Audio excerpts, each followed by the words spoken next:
ওই ভাইয়ার মাটা খবর না পেলে তো ভাইয়াটাকে কেউ পাবে না। যত দিন যাচ্ছে আমি আমার সন্তানকে খুব মিস করি।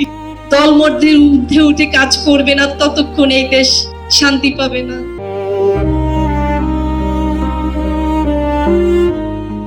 আমার মেয়ে বলছিল, ও মনে হয় ছবি দিয়েছে, আম্মু ভাইয়ার পাশে জানো একটা সুন্দর, ভাইয়ার চেয়েও সুন্দর একটা ভাইয়া শুয়ে আছে। ওই ভাইয়ার মাটা খবর না পেলে তো ভাইয়াটাকে কেউ পাবে না। তুমি তো তোমার বাচ্চাটাকে পাইছো মা।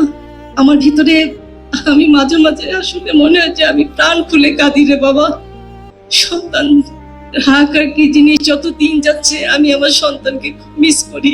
তোমাদেরকে দেখলে, তোমাদের হাতে ক্যামেরা দেখলে বাবা আমার ভিতরটা অন্যরকম হয়। আজকে তো আমার সন্তান তোমাদের এখানে থাকতো, আমাদের এখানে থাকতো। ও আমাকে বলতো, মা আমি একদিন এমন একটা সিনেমা করবো, আমিও অস্বীকার পাবো। ও খুব স্বপ্ন দেখতো, ও খুব ভালো সিনেমা করার চিন্তা ভাবনা ছিল, সিনেমাও করেছে। আজকে তোমরা আমাকে এখানে আমার বাচ্চাদের সামনে আমাকে বসাইছে, এই জন্য আমি কৃতজ্ঞ।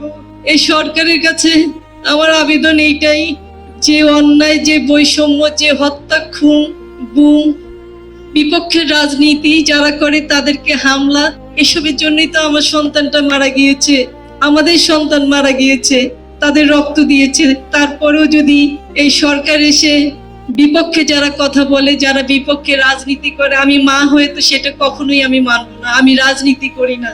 এই সরকারও আমাদের, বিপক্ষে যারা আছে তারাও আমাদের। এই সরকারের উচিত আইনের শাসন প্রতিষ্ঠা করা। যতক্ষণ আইনের শাসন প্রতিষ্ঠা করবে না, দলমতদের ঊর্ধ্বে উঠে কাজ করবে না, ততক্ষণ এই দেশ শান্তি পাবে না। আমি গর্বিত, আমি এখনো পর্যন্ত গর্বিত হইতে পারিনি, কারণ আমার সন্তানের স্বপ্ন তো প্রতিষ্ঠিত হয়নি। যেদিন প্রতিষ্ঠিত হবে, এই সমাজে, এই দেশে যখন সব রাজনৈতিক দল সহাবস্থান করবে, ভালো কাজ করবে, আমি হয়তো সেই দিনই গর্বিত বোধ করব।